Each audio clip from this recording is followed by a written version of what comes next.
want to hit record or should we go? I'm doing it right now. It should be coming up. Okay, so it's 7 o'clock and I'm going to call this session of the Citizens Police Advisory Council to order.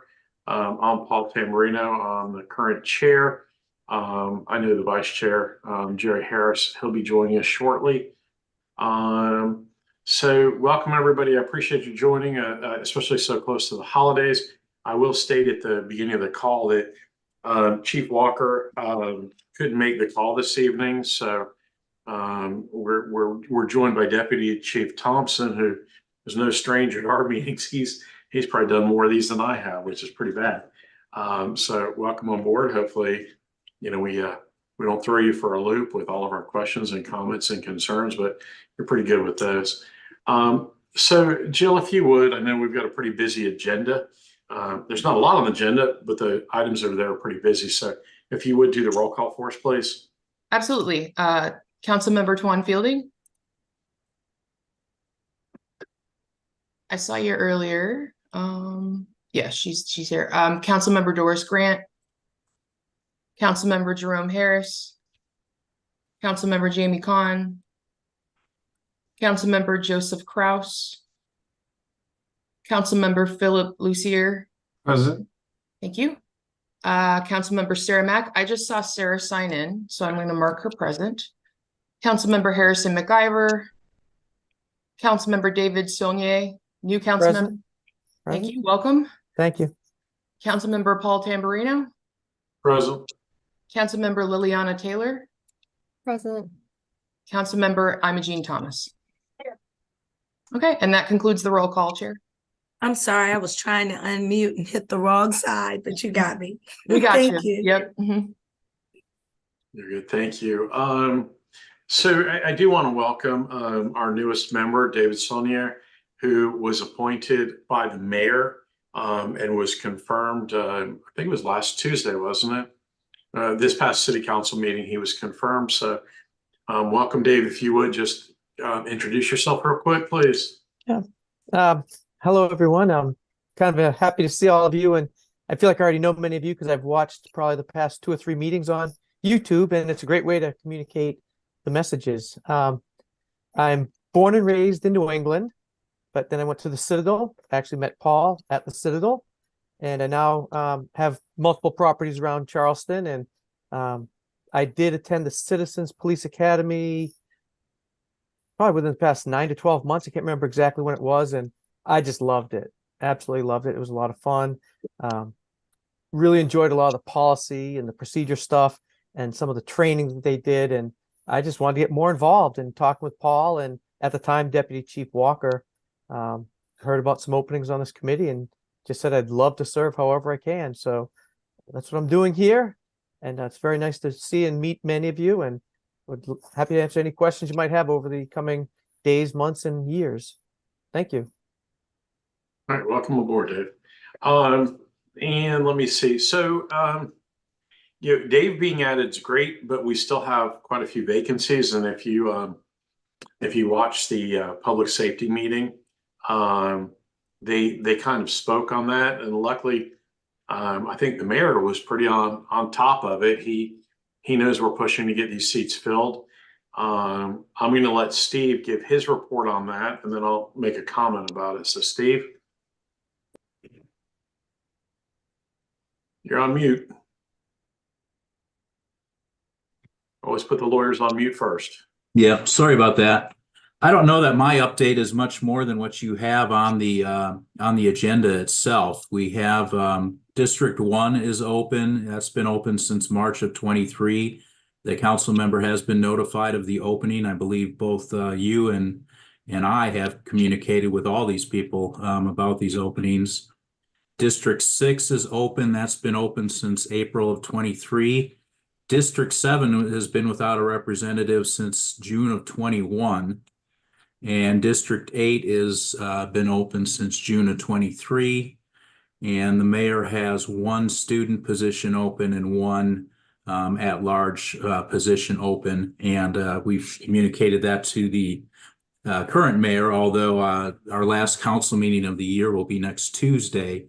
And after that, the following meeting will be January. It's either 8th or 9th, whatever the second Tuesday is in January. And so we'll probably be looking at communicating with the Mayor-elect Coswell to ask him to fill those positions and also consider filling the other council member positions, which the guidelines now provide that we can do. So. Thanks, Steve. Just so you know, I've got a meeting, and Jerry, have a meeting with Mayor-elect Cogswell for next Friday. I did send him, welcome and, explained a little bit about CPAC. And I did advise him that this was at the top of my list of what I want to address with him, these vacancies. So, hopefully he can come in with some refreshed, enthusiasm to get this filled. Perhaps he's got a Rolodex of names, but I'm going to, Steve, just so you know, I'm going to reach out to these council members one more time. I don't have it in front of me, but if there's any council member elects, I'll also reach out to them to say, hey, you've got this. I know they've got a lot of, positions to think about for other committees. But I figure if I'm the first one at their doorstep, maybe we'll get the first attention. So I'll pursue that. I'll make sure you're copied, Steve. And then after we meet with Mayor-elect Cogswell, I'll kind of have a better idea whether he's got a slate of people he wants to bring in, or I really push it to the council members. But this came up in public safety meeting the other day. They talked about, and Jill's going to get into some of the CPAC feedback related to the ERA assessment, but CPAC was, had some, one of the critiques was our membership, and nothing yet. You all are great. It's about the fact that we've had vacancies in the past where we couldn't even find a quorum for a meeting, which really is a bad look to me, it's a bad look for the city, because this is their endeavor. And, if these council members aren't placing this as a priority, then everything they're doing is just talk, and they'll have to be held accountable for that. So that's where we stand on that. Any questions about our vacancy update? And again, council members, you all are probably our best ambassadors.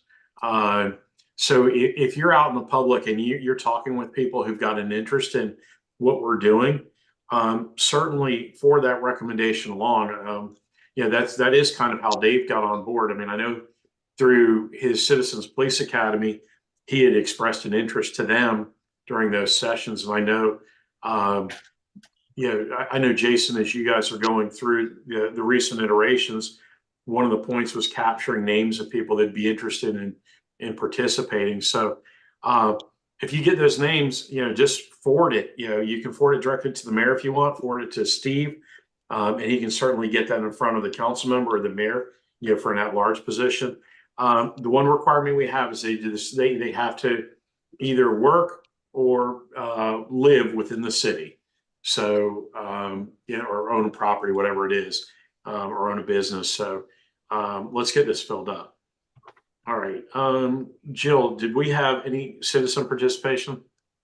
None additional aside from the documentation that was submitted to you by Suzanne Hardy. Okay, so earlier, I think it was, actually it was yesterday, I forwarded you all the communication from CAJM. Now, I get it. Some of you don't know what CAJM is. It's just another government set of acronyms, but CAJM is the Charleston Area Justice Ministry. And if you've not been involved with them, they're very, very heavily engaged in a lot of things. But for our purposes, they do have a subcommittee or a committee related to policing. And a lot of their focus is the racial bias, some of the metrics. They're very, very engaged, which is a good thing.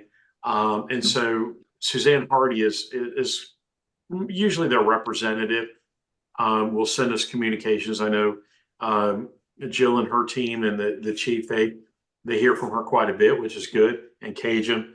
So I wanted to introduce those comments that she sent into our minutes. And I think they're relevant to when Jill talks about the assessment and the feedback. That's all relevant because, it is CPAC, and again, if you watch the public safety meeting and you hear how it goes, CPAC has been designated as the general public arm. So we're the ones that are supposed to be helping, spearhead and facilitate general public input, feedback, engagement with the police department. So with that in mind, when groups like CAJM, Black Lives Matter, HARC, any of these other groups, they're our partners, right? So we bring them on board with us and we help spearhead that. So, we don't have opposing interests. We have uniform and unified interests. So that's why I wanted you to have her comments. And we'll talk about that a little bit later. So I think that's the citizen participation I submitted. So I think that's what we have. Jill, if you would, I think we've all seen the minutes. Jill sent those out. So having seen those, is there any discussion related to the minutes that she sent? Hearing none, the motion obviously is originated from Jill, which is a reporting party because it's published. So if somebody wants to make a motion to accept as published, it does not need a second because it's a published report. Motion to accept as published. Thanks, Dave. Any discussion, debate? All in favor, either in your camera, do a thumbs up or use the feature on Zoom to do your thumbs up. Any opposed? Hearing none, motion passed. The minutes are approved. The next piece of business is very important.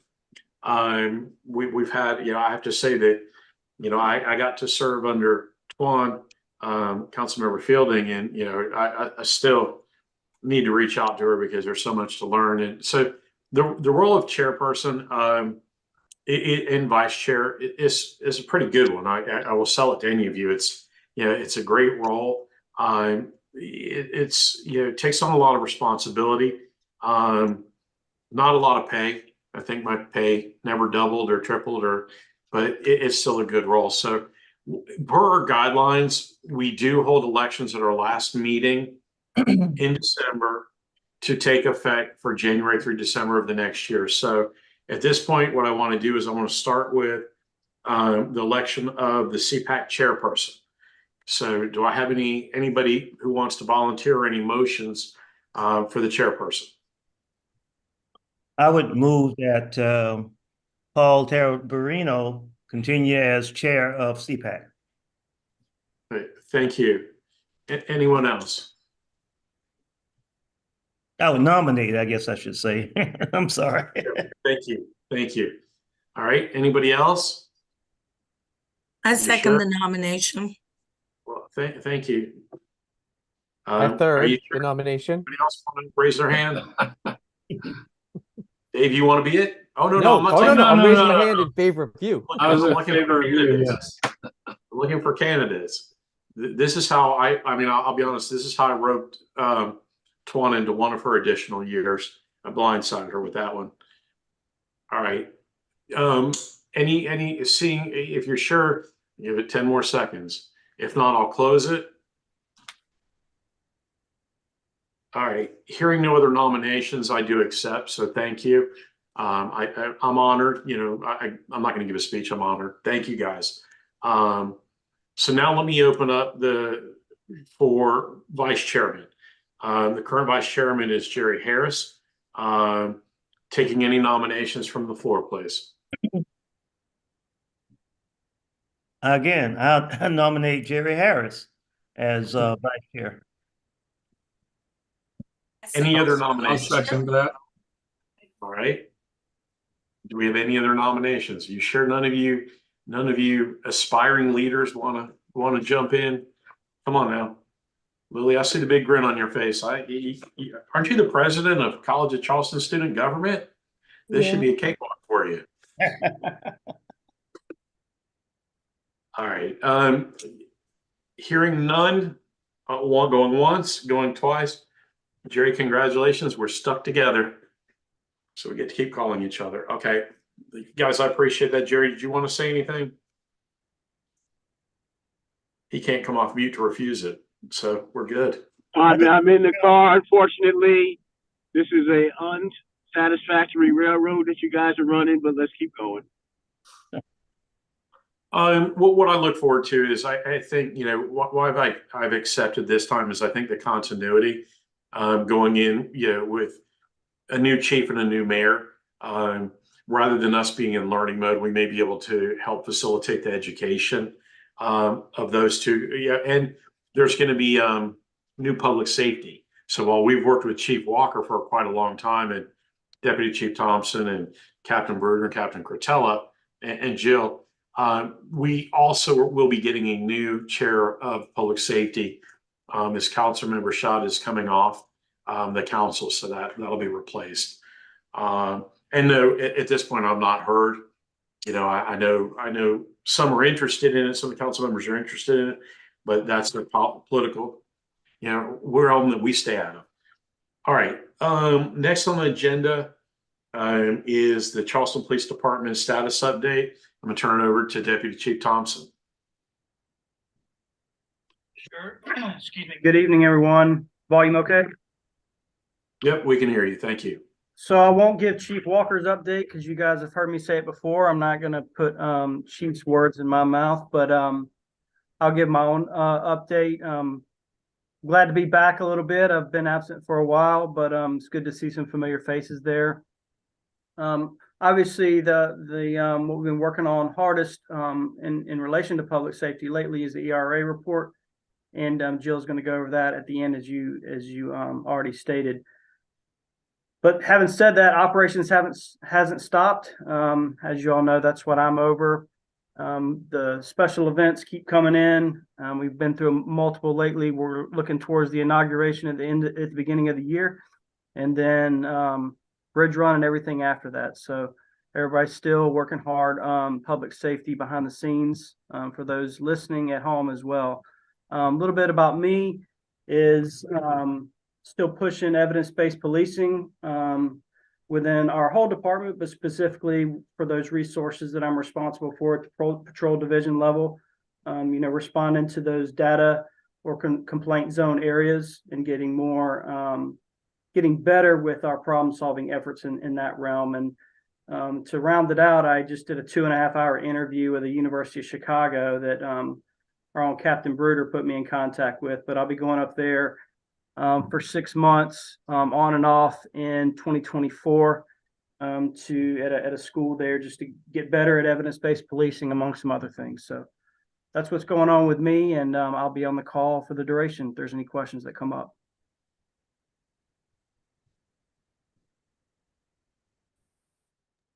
Any questions for Deputy Chief Thompson? It's David. I just quick question, maybe. Deputy Chief, where are the complaint zones right now, and what types of trends are you seeing? So when I say complaint zones, those are the ones that are called in by our citizens. They might not necessarily be in an area that you know, a lot of collisions are occurring at or something like that. But we have a running list within each patrol team, and we don't want to get too many in one patrol team or a special team, i.e. like a traffic division.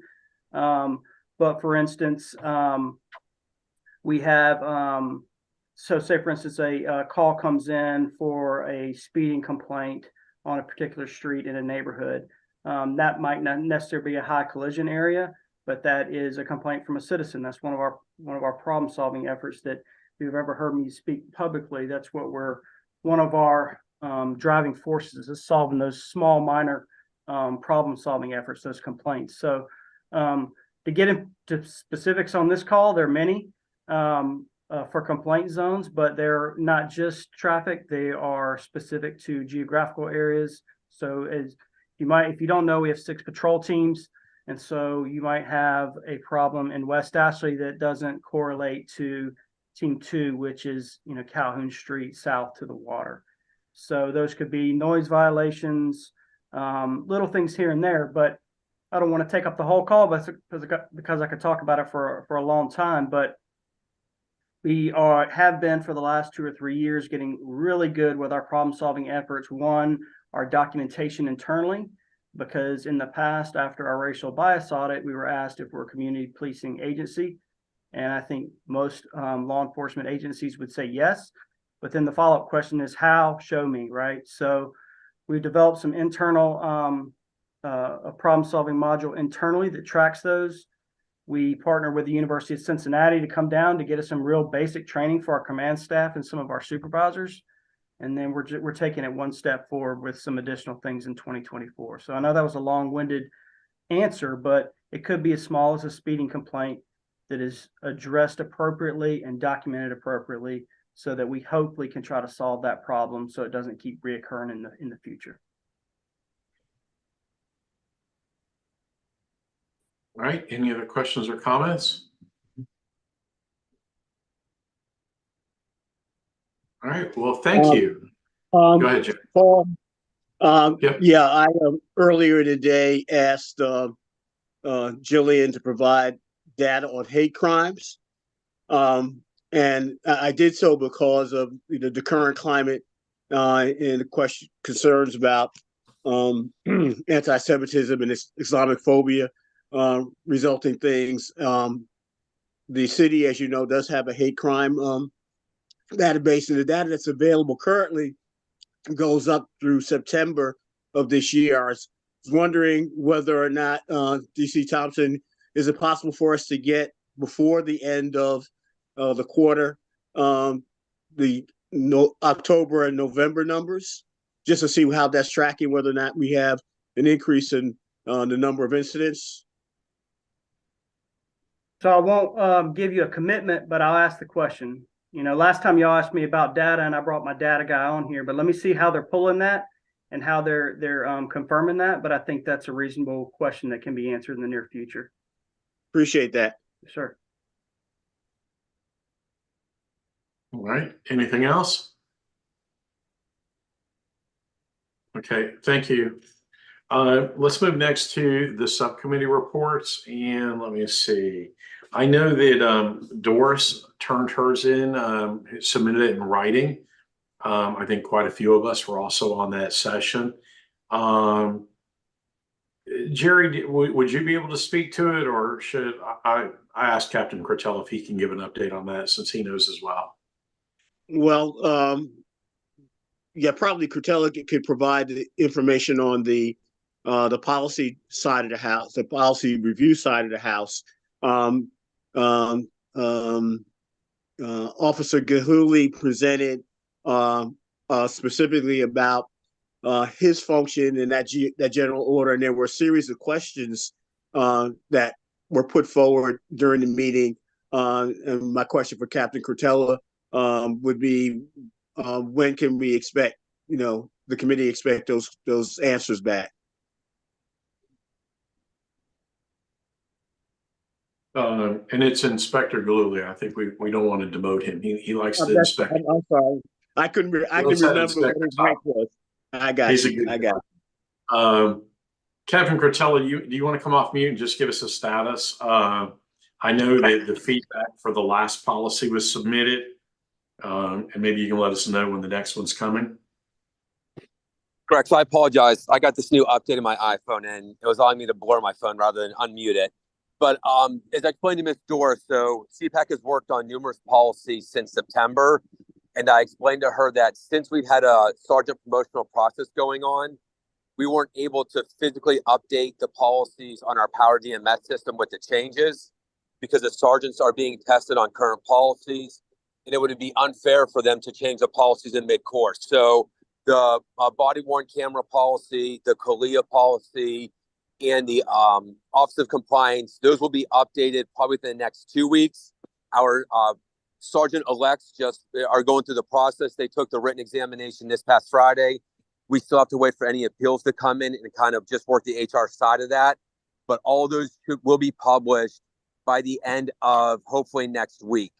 And then tomorrow you guys will get the traffic stop policy, and we'll give you more than 14 days. We'll give you towards the end of the year, like January 2nd. So it should be about 3 weeks to get it done. And that should, help you guys out. And then your last policy for 2023, you will get probably the second week in January of 24. And then we will work on this a little bit earlier than what we did previously, just so we can get CPAC, these policies sooner than waiting towards the end of the second to third quarter. Okay, any questions for Captain Cortella? All right, and Councilmember Grant, she's doing, I will say her report, if you haven't taken a moment to read it, please do. It is very, very, very, very good read, very, very thorough. So any questions you have, she also lists some questions that are pending with the department. So if you could please review that. All right. Yes, and Mr. Chair, Ms. Grant asked that the minutes be submitted as information. So in case there's any special requirement to do that, she asked that I present that. Yeah, let's go ahead and add those to our minutes along, just like we're doing with others. So I'll accept those minutes, that report into our minutes.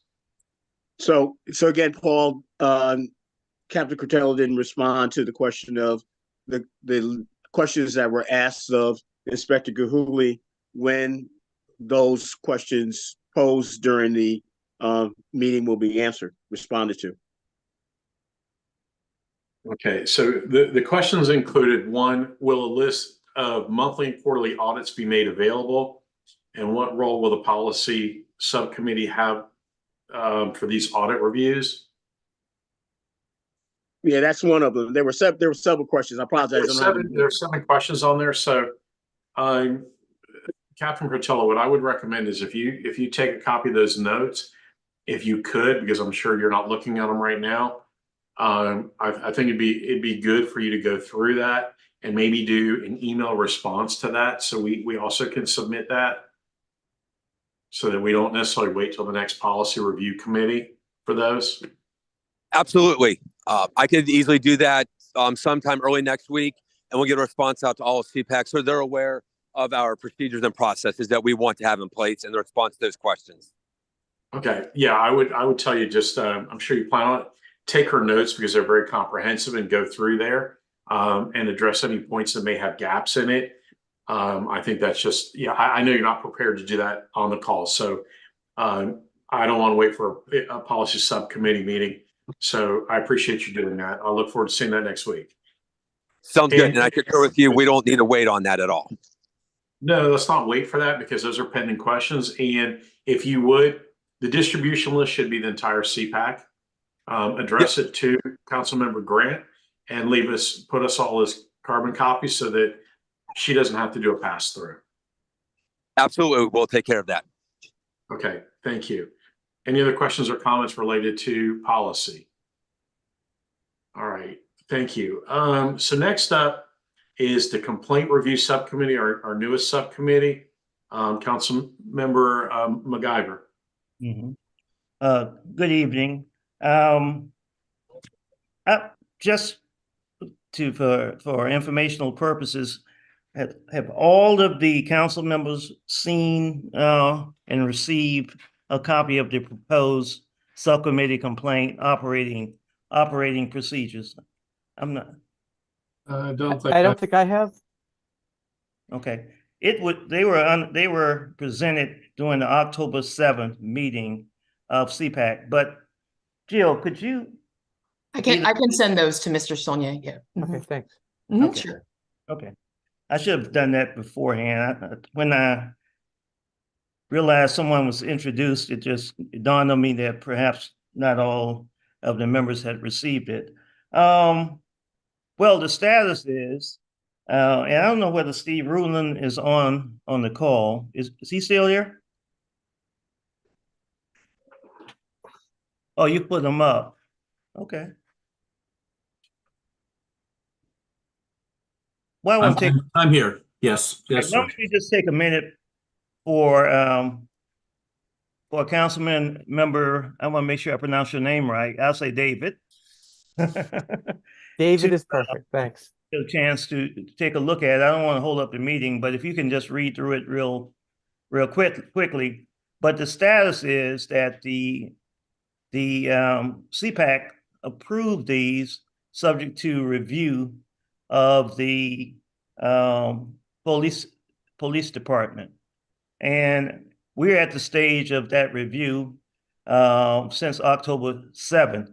And I'll let Steve address it. I did, in preparation of this meeting, send an email requesting a status and an explanation of why there was some delay since it's been nearly more than 2 months. And I will just, since Steve and Jill reached out to me with me today, but I was tied up. So rather than my repeating what Steve has shared with me, since he's on the call, why don't we ask him to give and report on where things are relative to the police department? Yes, sir. We've had several internal meetings regarding these proposed procedures, and we're currently under legal review. We've got a draft of our response to these, and we're finalizing that at this time. That'll be presented to the chief. And then there's also the question as to whether or not this needs to go before council for approval. We did that with the amendments to the procedures subcommittee procedures, and we believe this may have to go through that same process. So we have been working on it. We're not quite done, but we're getting close to that. Mm-hmm. Jump real quick. The only reason why we put the policy subcommittee is we wanted more teeth to it. We certainly didn't need to, but at the point that we submitted that to the city council, I think it was more of an enforcement rather than we needed them to greenlight our efforts. Our efforts for this subcommittee are already outlined in our charter for CPAC, and what our requirements are is that we have this authority. So I don't know that every subcommittee goes back to city council or for them to say yay or nay to what's already been given to us. Yeah, we're reviewing that issue at this time as part of this process. So we will get back to you on that once we have our draft to present to you all. Mm-hmm. So I guess what's still pending? What's the question that we have? We're still looking at these proposals and responding with our own proposals for this process. And how long does that normally take? I mean, these are really, we're looking at 8 sentences and 4 points. I mean, I'm not trying to be, I'm not trying to be mean, but to Councilmember MacGyver's point is this was submitted quite a while ago. And, I don't see anything in here that's not currently spelled out in our mandate. Right. Well, we're reviewing these proposals. We'll have proposals of our own that go into this document. Mm-hmm. And so that's what we've been doing. We've been meeting internally on these proposals, discussing our own proposals, and drafting a response to this. So as I hear you, you may be offering an alternative to these proposals, the proposed procedures. We may be offering alternative language to this and additional aspects of this proposal. Yes. Okay. So as you project forward, when would you think, given the internal processes, that you might have the review and recommendations feedback? When do you think that might occur? I can't give you an exact date. Again, we're going to have to finalize it. We're going to take it to the chief. I don't know if we're going to want to discuss it with the new mayor, but it'd probably be after the first of the year. And our next CPAC meeting is when, Jill? We actually haven't determined the schedule. If we keep the same schedule into 2024, normally we meet on the first Thursday evening of the month every other month. So the next meeting would likely be in February, at the beginning of February. Okay. Well, your internal process is your internal process, but I would hope that sometime before then, we'll be able to have something concrete and have something that we can review and perhaps give some further feedback from what you submit. Thank you. Definitely before the next meeting. Thank you. Being the new person, can I just make 2 quick comments on these? I'm not sure if these would be on the public facing website or anything, being it's a subcommittee, but can we just define CPAC and OIA. We all know what CPAC and OIA is, but I don't know if other people are. All the other acronyms are all defined in the document. Okay, Thanks. that's it. Chairman Terrarino.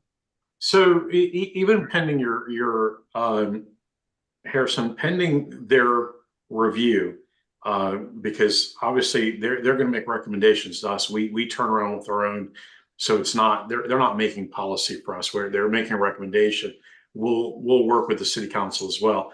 In the meantime, do you have any plans on meeting as a subcommittee to, I mean, just even as an organizational point, to go through, you know, just like Councilmember Grant and before her, Jerry was the chair of that. They met quite a bit before we had that formalized. So, do you have any plans on having any intermittent meetings before then? To be very honest and candid, I was hoping we would get these procedures in place before we would be fully engaged, following through. And that's why I was a little anxious about the delay, because I thought this was part and parcel to our committee being fully operational. Now, given what you've asked, it doesn't preclude us from reaching out to and asking the head of OIA to, and I assume, and I guess Captain Cotello can speak to this, that the director of OIA would be our point person, or would someone else be designated for that purpose? So everybody knows OIA is Office of Internal Affairs. Oh, I'm sorry. I'm still talking. Okay. He knew. Okay. Captain Cotello, are you prepared to meet with this subcommittee, even without procedures in place? Obviously, procedures will dictate our formal process of being able to review complaints and that, but more as an organizational purpose in discussing scope and even things that you can discuss with them on overall. Are you prepared to do that? Yeah, there is no objection to that. We've met with them once before, just informally, just kind of give the overview of what the Office of Internal Affairs does, our role within the agency, our role within the community that we serve.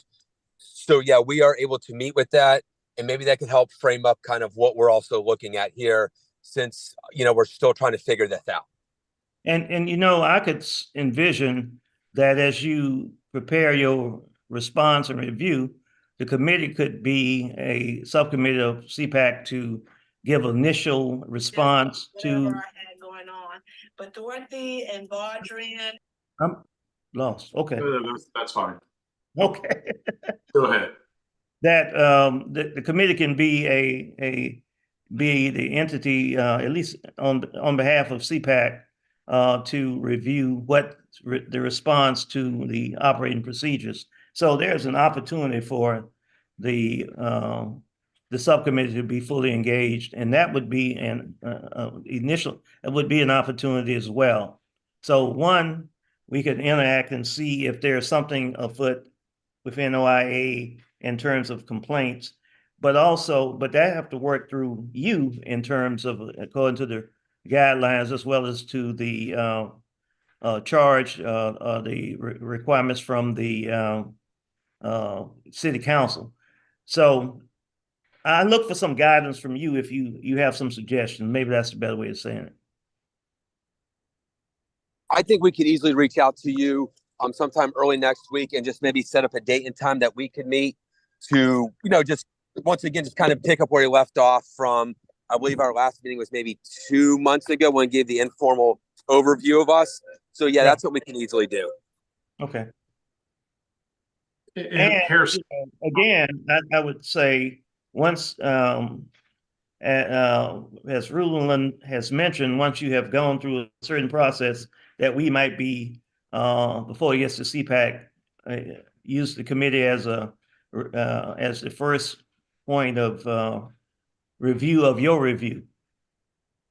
That's what I anticipate is involving you in that process once we come up with our final draft, that it would be presented to you, and then we would meet with you to discuss that before presenting it to CPAC. Mhm. And we have another committee member, Jamie Kahn, as well, so he would be invited as well. Right. Harrison, I'm going to reach out to Chief Walker to see if I can help him. Yeah, ask him to help us get this expedited. You know, Steve, with all fairness, CPAC took a little bit of a beating from the ERA assessment, and that we're not following through with what our charges are. And so I shouldn't, but I do take it personally. We're doing our level best to meet all of our requirements. And so as much command emphasis as I can get on making that happen, I'm not going to blindside him, but I'm being open and transparent that I'm going to do that. I need to push to a resolution so that we're meeting our commitments to the city of Charleston as well, just like what you're doing, right? I understand your responsibility. I've got mine. And we'll meet in the middle when that happens. But I just want to be fair and say I'll reach out to Chief Walker on your behalf, Harrison. And then I will ask him to reach out to you directly. You don't need me as a middleman. But I do. It's a commitment he made to us. And so I'm gonna hold him somewhat accountable for helping get that done sooner rather than later. Okay, appreciate it. Do we need any guidelines as to the timeliness of the data? Should it be, by the 15th of the previous month end, we get the data? Or because if we're accountable and we should understand this information, do we get it 60 days after the fact, or how timely should we? So what I would tell you, Dave, is that's a little bit in the weeds. What they're going to do is they're going to create the general operating principle. Okay. And then once we've got the operating principle, then as a subcommittee, they'll work with Captain Cretella, because I don't think the council is going to, once we start putting in those types of words within the city council ordinance, you can't change it. So you want it to be somewhat general, flexible, and not digging into the whole rules of it. Yep. And I think as a subcommittee, I think that's what we do with policies and procedures. We've outlined the order we want it in and the process. And then as a subcommittee, they work out the timing, right? Okay. And they get into that because, if you legislate it and they miss a day, then you start getting into issues, right? Okay. Yeah. No, I get it. That's good. Thanks. Thank you. But Harrison, you can see you've got a very interested other subcommittee member, right? Other people come off me, they get voluntold. Good job. All right. Well, any other questions or comments? Welcome to join. He's welcome to join. Any other questions or comments for the complaint review subcommittee?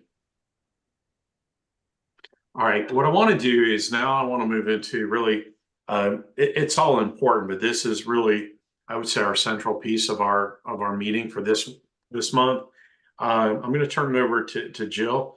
For those, Dave, you're fairly new. I know you've met with Jill, but she's the Charleston Police Department's Procedural Justice Director.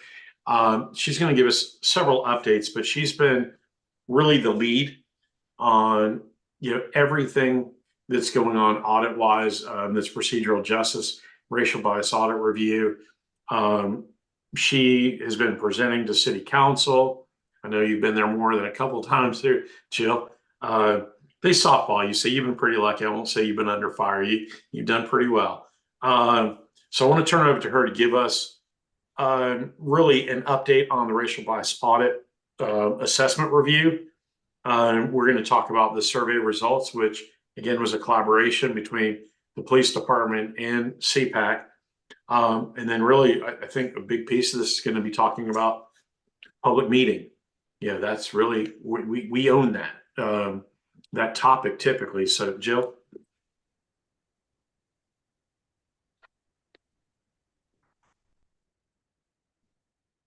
All right, hopefully you all can see this. Sorry, I was on mute. Is that visible to everybody? Okay, great. So thank you. So I don't think I need to really hammer home the fact that this was quite a large labor intensive comprehensive endeavor that was done since March and just recently concluded in November. The report was generated in November. So I'm going to do my very best to speak very high level because there's a lot in this report. So please forgive me if I skip over a topic that you're interested in. We can have further discussions on that. For the sake of time, I'd like to really focus on the high level findings. So I'm going to start by going through a summary of the report that was generated by the ERA team. And so since I was not a part of that, the generation of that final report that was done outside of the department, I may be able to answer some questions about things that we provided to the team, but in terms of how they arrived at their findings, that would be a question that I would have to defer to them. Then I'll move into the CPD survey, which we did in collaboration with you all. That one I do know much more about and I can answer more detailed questions. And then as Paul said, we'll talk about our plan for the public meeting where we hope to share this information with the community. So, okay. So as you all know, ERA stands for External Review and Assessment. So at the beginning of this year, the city and the CPD went into contract with an external research team with the purpose of evaluating their efforts in regard to the CNA racial bias audit recommendations. That was completed in 2019. And there were 70, and I'll say this, it was not under consent decree. It was a voluntary audit that was community supported. So the department willingly underwent this detailed assessment and emerged with 72 different recommendations in 5 different areas: traffic stops, uses of force, complaints, community engagement, and personnel practices. And so the external research team was brought on to basically assess how well the department lived up to implementing all of those recommendations. And so, as I mentioned, the process took place from March of November 2023. And there were 3 different large components of this assessment. The first, which was probably the most labor intensive, was the fidelity assessment of the audit recommendations. And so what happened with that was the CPD provided documentation to the research team and also data to the research team. We also had several meetings with Dr. Bob Kale of Kale Strategic Insights, that was one of the research partners. And he basically went through all the documentation, asked a lot of questions, got really familiar with the CPD's operations, and assessed the fidelity to which the department met those recommendations. And then he rated, of the 72, the team was able to rate 67. There were a few that were not able to be rated because one was canceled by CNA. One was the actual assessment that was, part of this process. And there were 3 others through the process. The ERA team determined that they weren't relevant and they couldn't be rated. So we ended up with 67 that were rated as a part of the fidelity assessment.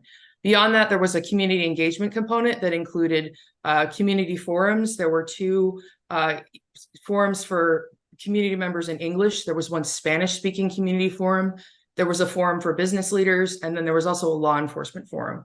And so this was where the team, and aided and assisted by Council Member Twan Fielding, who was the community engagement lead, worked with various members of the community to really have in-depth discussions about the audit-related topics and CPD's performance. And there were also a series of interviews with community stakeholders. I believe there were 10 of them. And then another part of this was the CPD-led aspect, where we did the community survey and we worked with you all to design and promote that. But that was something that we pretty much took the lead on, and we worked with the ERA team. They consulted with us and provided us the software that we used to host the survey. And then finally, there was a racial disparity analysis. Dr. Kyle McLean from Clemson University was provided administrative data on motor vehicle stops, uses of force, and complaints. And he assessed those data for racial disparities and provided a very in-depth report.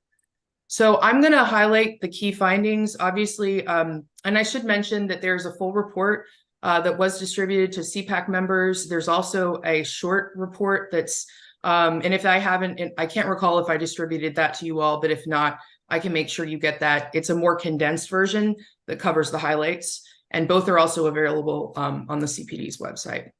So the findings from the overall ERA was that, I'll read them off to you, that the team determined that CPD has made a good faith effort to implement the recommendations.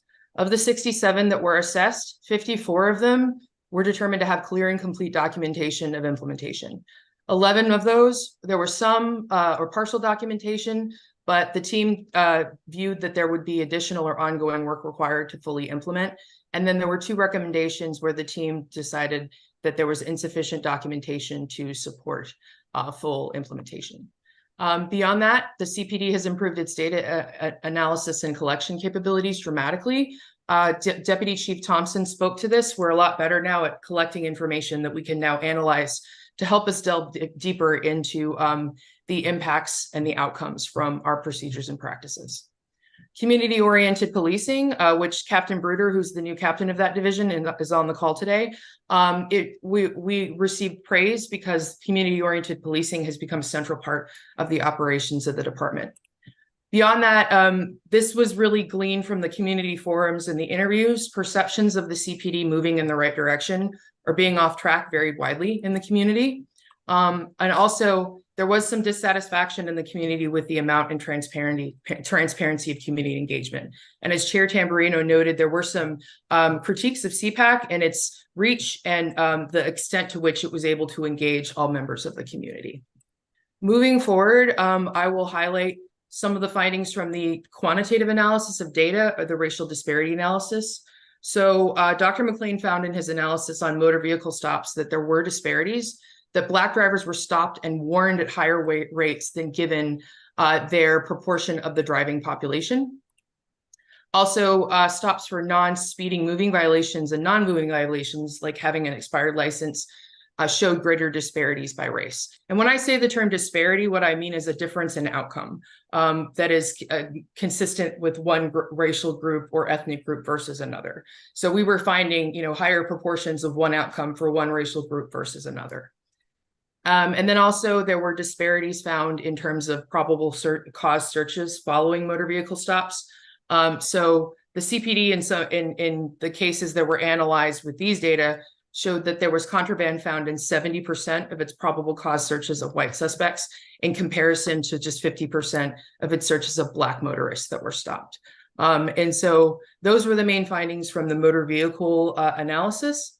And certainly you can read those in depth, and there were a lot of different comparisons made that at this point I just don't have the time to get into, but it's worth looking into further to see the methods behind those findings. Uses of force. One of the key findings from that analysis were that uses of force are very rare in terms of the interaction with the public. I believe that there were 238,000 estimated interactions between the CPD and the community in 2022. And so that just gives you a sense of, how frequently we interact with the public, and less than 1% of those contacts resulted in a use of force. When force was used, the most common physical force involved the use of hands-on or empty hand tactics.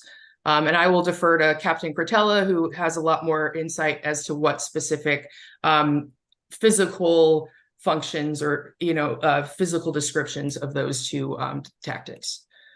Also, in the CPD does to improve its data, the comprehensiveness of its data and increase transparency. It follows the best practice of tracking an extensive number of preparatory actions, which is basically drawing and pointing a firearm. And there's best practice research that indicates that that's a better practice because officers are more in tune. If they have to report when they draw and point a firearm, they're more cautious and guarded about doing so, and only in absolutely necessary situations. And then also there were, one of the things that was found by the researchers was that it's very difficult to make disparity comparisons between racial groups and ethnic groups in this category, because it's really hard to get a sense of the population at risk for use of force. Dr. McLean used 3 different methods to estimate them, but they were all imperfect, and he talks about those in the limitations section. However, he did find that disparities were larger for when officers draw and point a firearm than for using physical force. So he suggested that we look further into the causes that might be contributing to that difference. And then finally, with complaints, excuse me, I'm moving some stuff around on my computer so I can see it better. Pardon me. Okay, there we go. There was substantial improvement in the CPD's complaint intake and data structure. That was one of the changes that was made as a result of the racial bias audit, was that the department does a lot better in making sure that all of the complaints are recorded in a systematic manner, and that they can track and look into those matters in greater detail than that was possible before. And also, there was no evidence in this analysis of racial disparities in the dispositions of the external allegations, because there were nearly identical numbers of allegations that were sustained, exonerated, and unfounded. So those are the main findings from both the fidelity analysis, the community engagement, and the racial disparity analysis. And as a result, the ERA team left the CPD with a variety of different recommendations based on their findings. The recommendations were divided into two parts in the report. The team gave continuing guidance on how to better implement the remaining 13 CNA recommendations that were not rated as fully complete. And beyond that, based on their review and their conversations with the community, they also provided 24 different recommendations related to other areas that the CPD may want to consider. And the key themes for the recommendations that were provided by the ERA team included enhancement of data and analytical systems, and investment in people within the department, and also continuing to commit to deeper and broader community engagement. So in general, those recommendations covered things like training, collaborations with community members, external firms, and procedural changes. And then finally, on the right-hand side of this slide, they made suggestions for things that the CPD should consider in future work on evaluating itself, specifically reporting outcomes or real impacts on people and not just outputs, which could be considered work within the department, like training and in policy change. Well, that's an output, but what kind of outcomes does that have on the activities of the officers and how that impacts the community? Also to continue employing multiple methods of community engagement and to establish a reliable reporting rhythm with any data products or output that it produces. So with that, I'm going to stop there and ask if anybody has any questions on the broader ERA report that I might be able to answer. Let's see, and I don't have my full screen up, so if I could get some assistance if there are any. Okay. Jill, quick question. It's David. Of course. Hey, David. First of all, outstanding job presenting and all the videos on TV every night, it seems like. So thank you for representing this group so great. So you said with complaints that they actually get sustained or exonerated, right? So there's go back to that slide. Yeah. OIA. OIA yes, basically looks and says sustained or exonerated on complaints. I believe there's also a couple more outcomes, and I'll defer to Captain Cortella on that, who knows a little more about that than me, but those three outcomes are consistent with findings from complaints. Right. Why don't we have something similar for use of force? Because sometimes, and I've done a lot of research, I've seen some of the videos online where there was a shooting and our officer was shot at first. So I would say that use of force was justified, right? Shouldn't we have some type of subcategorization of use of force, of justified or unjustified? Because as a committee council member, I'm more concerned about the unjustified use of force on blacks, unjustified use of force on whites, and what that disparity really is. That's a great point, sir. I will defer to OIA representatives that are on the call on the specific answer to whether or not there is such an indicator.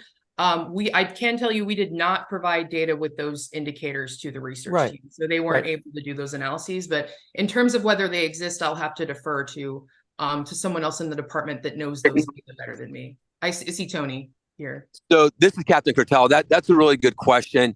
And just to give you some historical context about use of force at the Charleston City Police Department, anytime we use force, it's obviously taken very seriously. There are laws that govern obviously what we can and can't do and within our boundaries. And when an officer does use force on a subject, it gets reviewed by their immediate supervisor. The immediate supervisor will look at the body-worn camera and see if the use of force correlates with the narrative that they wrote. Then it goes to the lieutenant, and then it might go to the captain or the deputy chief. So there are multiple layers of review, sometimes 2, 3, and 4. If for some reason a use of force does not match what actually happened on body-worn camera, then it would be deferred to the Office of Internal Affairs for a formal complaint. But in the terms of last year, we had no uses of forces that were outside the parameters that our policy dictates or that the law dictates itself. And I trust everything you're saying, but as a committee that's represents the citizens, is there any independence in any of that review or independent oversight or governance of such decisions or No, random sir. sampling? No, sir. All the use of forces are done internally, Right. the review period, and then we put out all that information in our end of year report. So David, Dave, the answer is no. We when CPAC was formed, there was a question, and we've actually a few of us a few years ago under the direction of at the time chairperson Fielding, we talked to several other agencies, groups that were like us, and in some communities, their version of us has more of that authority to be more oversight than advisory, right? The city of Charleston was very clear when forming us. I think that was brought up, it was considered, and there's people on here who know a little bit more of the history than I do. We were not, we were specifically not given that oversight to say, okay, we want to do an independent review of these findings, even when there's disciplinary matters. Some communities, their citizen board, it's a citizen oversight. You've probably seen that around the country. They were very specific with us when informing us that would not be our role. And I apologize, I didn't necessarily mean we should dig in, but just maybe some reporting that comes out. I personally am more concerned with kind of the reporting, like complaints, seeing maybe I'm concerned about unjustified use of force on anyone. But I think if we dig in that data a little more, there may be something to see, something to learn. I don't know. So David, and Paul, correct me if I'm wrong, the conversation that we just had about the complaint procedure, right? Mm-hmm. The data that what our authority exists, as I understand it, is to review the data that's concerning complaints that comes in from the OIA. All right. If there are use of force related matters, we can ask to review those. That's the level. If there are no complaints regarding use of force that the department has to process, we won't see any. But that is the way in which, under the current guidelines, we would get to review ex post facto what happened and talk about it. Right. That is within our authority to review after the fact disposition of complaints. Okay, good. Thank you. But Dave, you're right. If they complain. So if I get roughed up needlessly and I just say, well, that's what the police do, and I wander away and I don't make a complaint, it's not going to fall in the purview of what we do. So that, over time what I look at is maybe as we delve into the complaint process and we get more educated on that and we become more firmly entrenched like we are with policies, this group should evolve. As we get educated, we should never stay stagnant and say, well, this is our role, this is all we do. Any good organization, they can see we can have a bigger impact. We'd like to do this. We got good at this. Here's our impact over here. So, I could see us really making a push to do that. Complaints aren't enough, right? That's just relying on a citizen filing a complaint. As we all know, not all citizens feel comfortable complaining. Right. In fact, most don't. And we have marginalized communities that simply, they just think that's what the police do. Right. And that's just a day in the life, right? And we need to know that they aren't falling through the cracks, right? And so, like you said, that citizen review, I certainly think that should come under our purview as we get more evolved as a group. All right. Anybody else have any questions or comments for Jill on the portion that she's just shared? Can't be just me, Dave, and Jerry. All right. Jill, you're Maybe- answering everybody's maybe- questions, I guess. Yeah, maybe they'll think, maybe people will come up with stuff as I keep going, because you'll hear more from me. So let me, There you go. Let's move yeah. on to the next piece. Yes, sir. Let me get this. Okay, so let me talk now about the community survey, which members on this group will have more familiarity than the general public. As you know, this was part of the ERA that the CPD led with your help. Also, it was a part of our strategic leadership plan. And so this was something that we wanted to do for a long time. And we finally had a great partnership with you all and the ERA team to push it across the finish line. So we fielded this survey. As you know, we talked to you all in terms of development of the survey questions, the order of the questions, you know, the choice orders. So that was super helpful. We also, under CPAC's guidance, translated the survey into Spanish. And so you can see we had a version on our online interface in Qualtrics that people could respond to in Spanish. We also made paper copies of the survey too, based on feedback from different community groups in the area, that if anybody who couldn't access the online interface, they had a way to be able to take the survey in paper form if they'd liked. We distributed it using a variety of methods. We posted it on the CPD website. We made social media announcements. There were media releases. We printed flyers and business cards. At the top left here, you can see one of our flyers that went out with a QR code that linked to the survey, and that was distributed widely. We had large signage displayed at special events and public locations like the library. The officers at the CPD distributed promotional material while they were on the job. We also had an announcement in the city newsletter, weekly newsletter that ran one week. And we disseminated information with the link to the survey to local neighborhood presidents, councils, and commissions. You all helped us distribute that. And other community leaders that expressed interest in the survey and attended the kickoff meeting for the ERA. So we had a soft launch of the survey in mid-July, when you all helped us test the interface and make sure that the data were being collected without problem behind the scenes. And then we went live for our large-scale distribution on July 31st, and we collected data for 1 month. So I'm going to get into some of the findings that we had from the survey. One thing I do want to mention, because it is important to keep in mind as you look at these data, is that this was a voluntary survey, and we did not use a random sample that would have tried to help us make representative inferences about the community. We were tasked with making a survey that could be distributed to anyone in the community, and that included residents, business owners, and people that worked in the city of Charleston, and also visitors. We wanted anybody that came across our survey and was interested and had an opinion about the department to be able to participate. So we did the best we could to distribute as widely as we could. However, the people who responded and what they said about themselves in terms of their demographics make it very clear that you cannot write home that these results are indicative of how everyone in the community feels. You cannot generalize them to the whole population. So that's important to keep in mind, because we had more interest from some members of the community than others. And so that's worth noting. What I did do in the report was I made sure that we included the count of responses that we had for each question.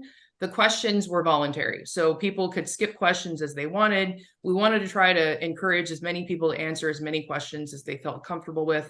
So you will see that with each question, there are different counts of responses. And in total, we had 1,184 different rows of data that were collected from the software. Some of those rows were completely blank. Some of them were partially full, and some of them were fully completed. So the responses were in different levels of completion, but for the purposes of transparency and to be totally upfront about what we received in terms of information, we're reporting all of those responses. So this is the representation of the survey respondents that answered our gender and age question. So as you can see, we had 53.5% of the sample identified as female, 38.1% identified as male, 0.6% non-binary, and 7.8% chose not to answer that question. We had 476 people indicate their age. The mean age was 54.6 years old, with a minimum age of 17, a maximum age of 86. Now, if you are making comparisons to the census data about the city of Charleston, which are just about Charleston residents, the sample is older than the normal population member in the city of Charleston. But again, the survey was really targeting a lot of people in the area beyond residents. So it's important to keep that in mind as well. This is our racial breakdown. We had 474 people indicate their race or ethnicity. And this question allowed people to choose more than one option, so they could select as many as they chose. We had 85.7% of the sample reply that they were white or Caucasian, 8% African American or Black, 1.5% Hispanics or Latinx, 1.5% were multiple races or ethnicities, and then the remainder identified as other races and ethnicities. And so again, we have an overrepresentation of white community members responding to the survey than compared to the city of Charleston residential census population. Moving on, we did ask where people worked and where they resided, but just because we got the most responses from residents, we had 484 people indicate where they lived in the city. And as you can see, we had a majority of the responses come from either Team 5, which is Daniel Island, Clements Ferry Road and incorporated areas, and Team 4, West Ashley. And then there were some responses from the other teams in the community. And this is important to us because we can take those responses and then try to, drill down into the sentiments of people that reside within certain teams and provide that information to those CPD teams so they can focus on them. Let me just briefly talk about one of the terms that was used as part of the survey and one of the metrics we used to assess the data. At the guidance of the ERA team, we used what we call a net promoter score. And I want you to just highlight, this is not actual data. This image is just a representation that helps identify how the score is calculated. So this type of metric is used in marketing research, and it's used to assess brand loyalty and experiences. And it's predictive of future revenue growth. And so we took it here and kind of translated it over into satisfaction with services from the police department. So what we were looking at was we asked people to rate their satisfaction with the CPD in various areas on a scale of 0 to 10. People that indicated that their satisfaction score was a 9 or a 10 would be considered promoters. And those are people that are very enthusiastic about the services that your entity provides. They're likely talking positively about the services to other friends and likely to recommend them as, doing well in the community that they serve, or, in customer service, the brand that they create. If you're rated a 7 or an 8, you're considered someone that's passive. So you're not necessarily dissatisfied or satisfied, but you're likely not, crowing all around talking about how great the service you received from this entity is. And then the remainder, people that are 0 to 6, those are detractors. And so those are people that you want to try to focus on shifting over to become at least passive, if not a promoter, because they're likely to be talking negatively about the services that they receive from you. So this just gives you an indication of one of the ways that we examined the rating data that we received on the survey. So we asked all the respondents what their satisfaction was with the CPD. The question that we posed was, overall, how satisfied are you with the CPD? So 0 was very dissatisfied and 10 was very satisfied. And so we have both the breakdown of the responses by net promoter score group. And then we also have on the right-hand side, the overall distribution. So you can see where most of the responses were categorized. And what you see here is that generally the largest group were passives. So 36.2% rated their satisfaction a 7 or an 8. And that's compared to very close counts between promoters and detractors in terms of satisfaction. And I have received some feedback that if people are interested in more normal, more recognizable measures of central tendency, the average rating for these data was a 7.16 on this indicator. We followed that up for people who were detractors or promoters. We asked them to tell us some of the reasons why they gave that score. And so we had a text box where people could type in anything they wanted to say. And so what we did was we pulled those responses, and I went through them manually and looked at the narrative and then assigned different codes for keywords within the sentiments. And so one person could have different keywords. So you could have multiple keywords for each person that was giving an opinion. And then at the end, we grouped them into categories and then aggregated them. And so you could count and see what sentiments were expressed most often. And so this is a list of the top 10 sentiments that people provided when they indicated a reason for their rating. And you could, and also the other thing was to get a sense of what connotation the sentiments had. I also coded them in terms of whether it was a positive, negative, or neutral response. And I for the sake of time, I did provide, I'm not going to go through some of the narrative responses that that were indicative of these data, but you can watch the public safety presentation if you want to hear some examples of some of the statements that would be reflected in these categories. But for the most part, people were indicated that they were satisfied or dissatisfied based on the CPD's visibility and presence. In most cases, people indicated that they wanted to see more of CPD out in the communities and policing. And then those are the other responses. And if you want to see the entire list of codes, because one of the appendices in the survey report has every single keyword that was provided for each question, those are in the appendix, and you can look at that further if you'd like. Moving on, another question that we asked was basically people's satisfaction with the direction that the CPD was taking. So we asked respondents, do you think the CPD is moving in the right direction, or is it off track? Where 0 was off track and 10 was right direction. This mirrors a question that was asked at the community forums. And so we wanted to get a sense of, how that compared to the responses that we received at the community forums that the ERA team did. So here's the breakdown. As you can see, generally lower ratings than the other one. The average rating here was 6.83. And then we had more passives again, but then that was closely followed by detractors. If you do compare these data to the data that were collected in the community forums, these sentiments fell, they were not as positive as the Spanish-speaking forum. They had a higher rating of direction, but they were a little bit above the business leaders. So they were generally higher than most of the community forums that Dr. Kale and his colleagues and Ms. Fielding conducted in the ERA. And again, we asked people to give us their reasons for giving those scores. And again, we see similar mentions, visibility and presence. Most people were like, I feel like I don't, see you very much anymore. I'd like to see more of you in my community patrolling. And also interesting was a lot of people indicated that they didn't know the CPD's direction. That was the third most often cited response. And so that's something that the CPD can think about, making sure that the message about where they're headed as an agency gets communicated well in the community. We had a series of questions where we asked people to indicate the extent to which they agree or disagree with each of the below statements. And we provided a statement that said the CPD treats people equally, regardless of their, and then we provided the following categories that are shown along the top row of this table.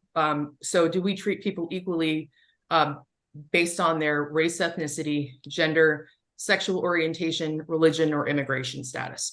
And so as you can see, the majority of people agreed, either they rated that they strongly agreed or somewhat agreed with all of those indicators. And the category that saw the most negative indicators happened to be immigration status. Although you can also see that 388 people answered that question. So there were a lot of people that didn't really have an opinion and said that they, didn't really have, either they didn't provide an answer or they said that they had no opinion. And so there was nothing to measure.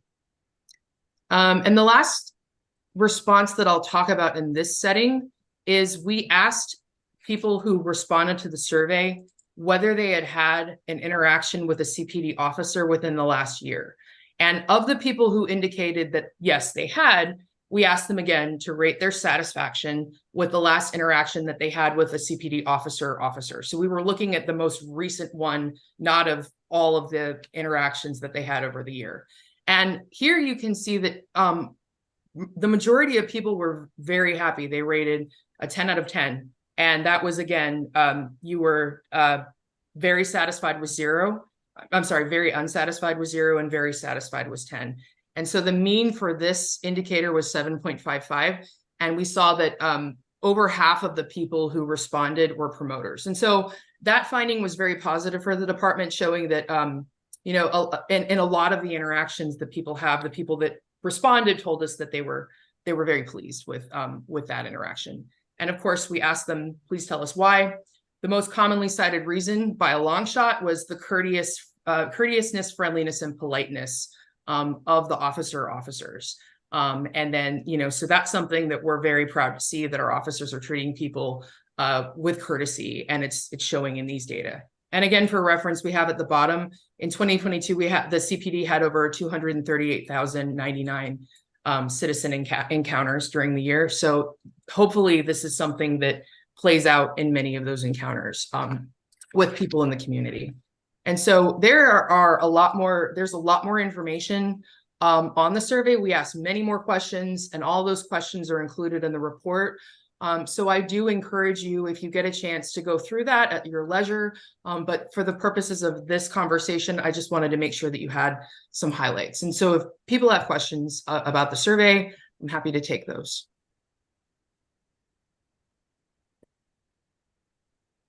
Is the survey over, or is it Yes. living and breathing? Yes, no, it's over. So in theory, you want to try to collect data in a concise manner, so you can basically compare if something happened in the middle of the survey that might have affected community sentiment. It would be kind of hard to say that everybody was living in the same circumstances.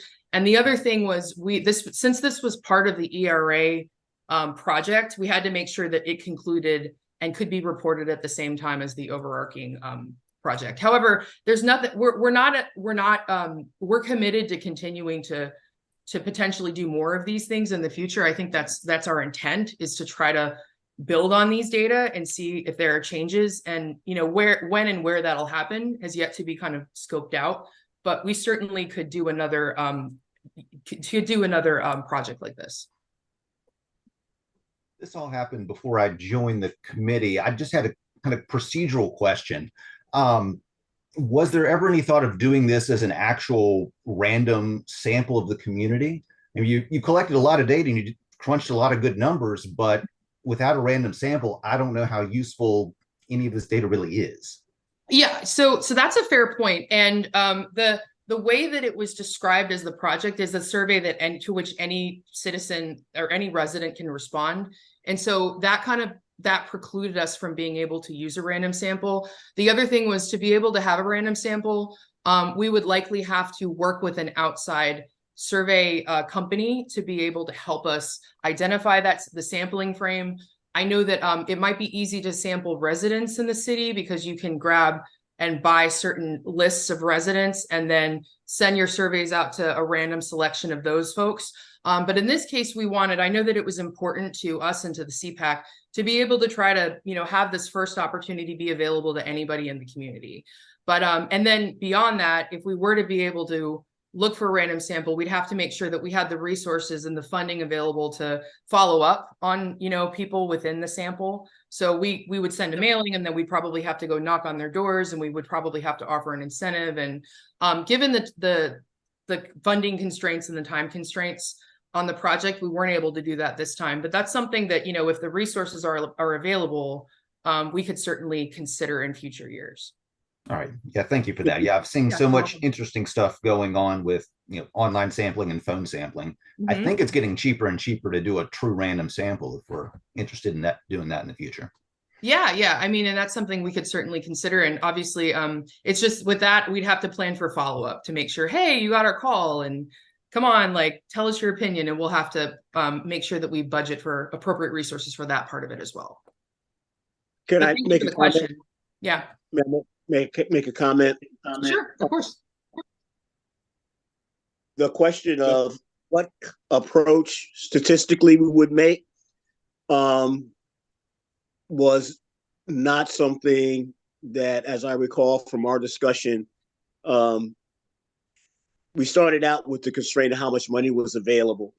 And we kind of backed into, we had been talking about survey and survey data, and we kind of added this into the project, or the department and the city decided to add that into the project. The report itself suggests, as Jill suggests, that we be more intentional about data collection that could tell us more. And I think that is a recommendation that we as CPAC should follow up on.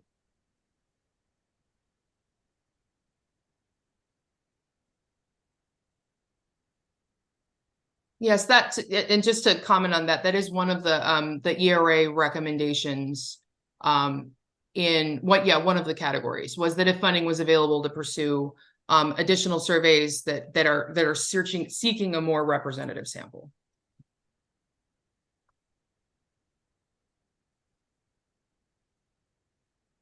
Oh, gee, yeah, Captain Bruder. Yeah, Chairman Tim Marino, if I could just for a minute. Good evening, everyone. I've been listening tonight, but I just want to say, I was part of the original, the CNA audit, and we're certainly focused on where we're headed after this and moving forward and continuing to learn and grow and improve as an agency. But a lot of the analysis that Jill just went over wasn't even possible when CNA was here. We didn't have the data metrics. We didn't have those things there. We weren't even able to do that. And quite frankly, CNA wasn't able to do that. If you'll recall, one of the first things in their report was that they couldn't do a lot of the analysis because we certainly weren't collecting the data in a way that it was usable. They did a lot of independent solo comparisons. They couldn't compare warnings to citations, for instance. There was a lot of work that went into getting that done and being able to do that analysis, which those conclusions weren't made. We did have some fine points that now we're fine tuning, like the categories of, maybe we have too many categories of use of force, those types of things. So we're still fine tuning those things, but that's not work. The work may have started with a policy, but that's the officers, every officer in the department that's actually embracing that and taking that forward and filling out that paperwork. And a lot of times it's duplicative work and taking that forward so that we can see these things and we can continue to drill down. So I just didn't want us to bypass and focus on where we're headed and what we've done without, taking and acknowledging the fact that we've come a long way in the last 5 years. And since that report was done and including Jill, we certainly wouldn't have been able to present it as well as she just has in this meeting and all the other meetings she's done. Her position was part of the audit. It was part of the original audit to have a position, have somebody come in. And I can tell you, nobody could have done that community survey like she did and provide that data. So that's just, to me, I just wanted to mention that and acknowledge that we've come a long way from where we were in 2018, 2019, when we were first doing the CNA audit and having to, answer these questions about data. And I didn't want to miss the opportunity to acknowledge that.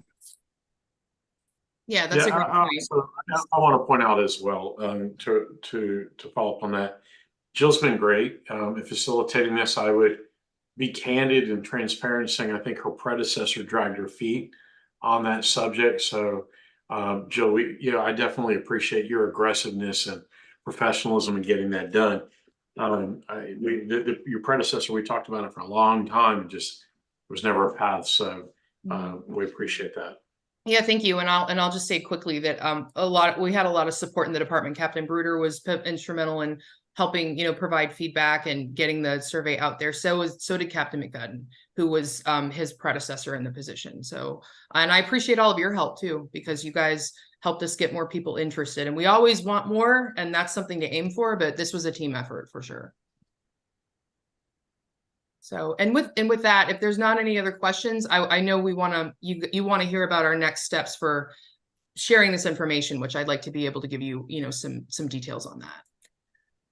So I'll go right ahead and do that. So the last component of the ERA project is for the ERA team, and specifically Dr. Kale, who did most of the on the ground work, to present the information to the community. And I believe I think there's some confusion regarding the community meeting that everybody is anticipating coming forward in January. And I'd like to kind of clear that up a little bit. So this meeting is to fulfill that last obligation in the project, which is for Dr. Kale and the research team to be able to have a direct line of communication with members of the community. And sort of like I did, although he may decide to do something differently entirely, to go over and present to interested parties all of the findings, what they did. I will likely be asked to talk about the survey because that was an element of this.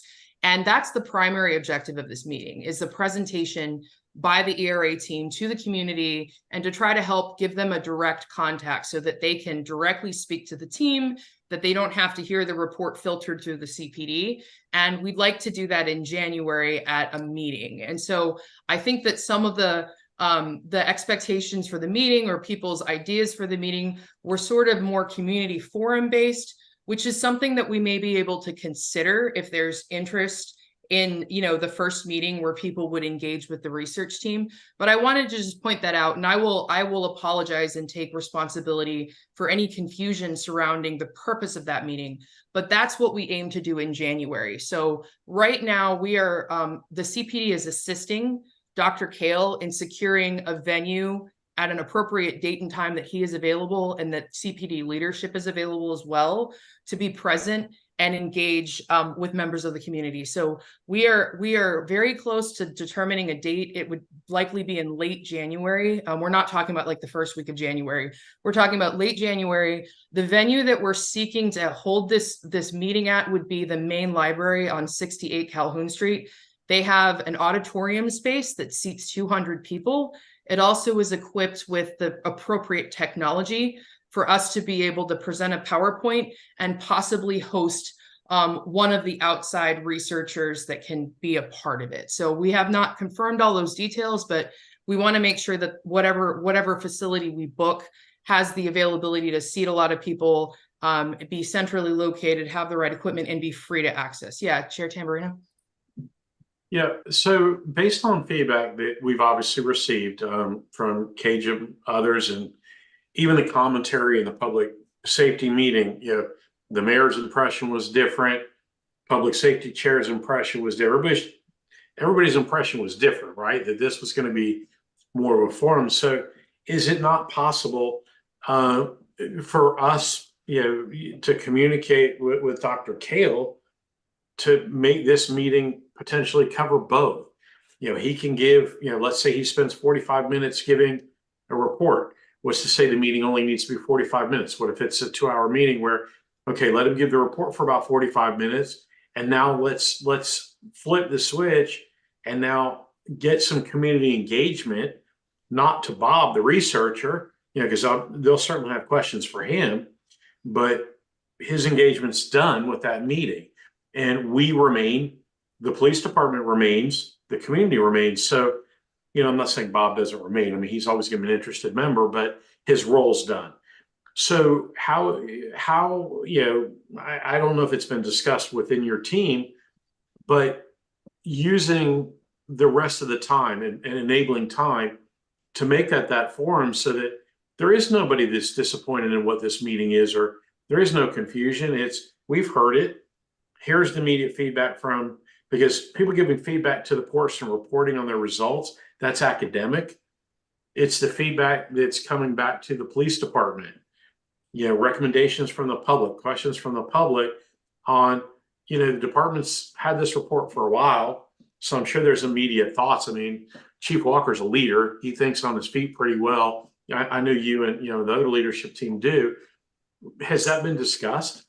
So at this point, we up to this point, Dr. Kale has been kind of determining the run of show for the presentation, but he's certainly open to feedback, and I will certainly pass that feedback along to him to see if that's something that he thinks would be feasible. I just know I do want to be cautious about the fact that there's a lot of information to discuss. As you see, like I ran through it very quickly, and there's a lot of meat there, and I think we want to make sure that everybody can grasp it and then, be able to have enough time to discuss. But if there's a way for that to happen, I can certainly suggest that the CPAC believes that to be important, that we have, equivalent opportunities for presentation, but also discussion and feedback. And ultimately, I can't, I don't want to impose on him, but I can certainly make that suggestion and bring it to his attention. Just on that, like anything, 1 second, like anything else, what I would say is they don't have to be competing interests. So Dr. Kale can do his 45 minutes, he can pack his bags and leave, and our meeting continues, right? There's nothing to say that he owns the entirety of our meeting. He's got a contractual obligation to get a message out. We don't need to interfere with that. We can say, okay, thank you. I mean, plenty of meetings do that. You have a speaker who comes first, they're excused, and then you continue with the rest of your meeting.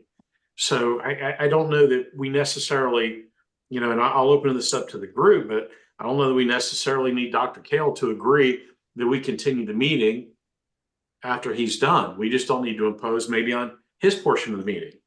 So, Mr. Chairman, if I could, Sure, please. For the members of the CPAC who don't know, part of my charge given by the commission, the council, was to be kind of a monitor and interact with the research team, as well as track what's going on with the department, so that we would have real-time updates in terms of what was going on in between our meetings. That being said, this idea of the community, a presentation of the data to the community, is something that is important. The role of the run of show being something that the community believes works, is something that Dr. Kale is open to. I know that from my communication with him from the beginning. Some of you may remember that the project was starting and there was not a quote unquote community kickoff meeting contemplated. From our discussions at our meetings, CPAC that is, that did happen. This community report out meeting could be something like that, similar, and I'm sure Dr. Kale would embrace it. We have a suggestion from Cajun this afternoon, or in the meeting earlier, the Human Affairs and Racial Conciliation Commission, which has held its hands up and said, yes, we want to support being successful in getting the information out and engaging community, endorse that, and ask that that be passed on to Dr. Kale. And I think, Chairman Sammarino circulated it. And I think we should consider, as a body, similarly embracing it in concept or broadly. And I think that's the spirit of what I'm hearing the conversation going on so far. But I want to put that on the table. If Kale is being asked to put together a run of show, the suggested run of show as described in the Cajun piece, probably modified, could accomplish that. Well, yeah, I appreciate the feedback, and that's precisely what we need to make this successful. And I will convey those sentiments to him, and certainly discuss it with the parties at the CPD that will, be present as well. We're still confirming. I will be there, of course, if I'm presenting on the survey, but there will be other CPD leadership present. So we'll have those discussions very soon, and try to get this figured out, and then the next step will be promotion, which we're also really hoping that you all will help us with, so we can get all the interested people that want to hear from the ERA team directly present, and then we'll see how we're able to engage them based on what's determined for the agenda. Councilmember Fielding. Thank you, Chairman Tamburino. Vice Chairman Harris brings up a good point. However, my concern is that type of effort for Dr. Kale included in his contract, or would that present an issue? Because honestly, those were challenges that some of you may be aware of that we ran into with being able to have Dr. Kale and that team complete the efforts that were decided to be required to meet the needs that we saw as an independent assessment. So again, the question is that type of effort included in what is in Dr. Kale's contract? Yes, ma'am, it is. There's one, or at least a community meeting to discuss the ERA reports as part of the project. Okay, and there are no restrictions or guidance to him as to how that would be formatted and timing, or is it just an open-ended one community meeting to discuss the results? I believe it is open-ended one community meeting, and okay. We've been in communication with him, and he is committed to making sure that he fulfills that, and he's been working with us. I've been speaking with him directly about venue, location, timing. So we've definitely tried to do what he thinks is best or most appropriate for this part of his part of the project. And I will certainly communicate with him the suggestions that we've received tonight about how to structure the conversation to be the most suitable. Okay, thank you. You're welcome. So Jill, I get it. You're going to pursue that, Jerry. I would also ask you to do, as you're actually our liaison on behalf of CPAC, if you would also reach out for his appetite on that and, kind of put our position out there. I think it benefits everyone to consolidate it into one meeting than the logistical nightmare of saying, okay, we had a meeting in January. Public still hasn't had their true forum yet for that recommendation, the things that the mayor talked about the other night. If we can bundle that into one meeting, not a condensed meeting, but an expanded meeting, I think that would, for me, that would be that would satisfy a lot of things, and it'd be more immediate than saying, well, we just did it in January.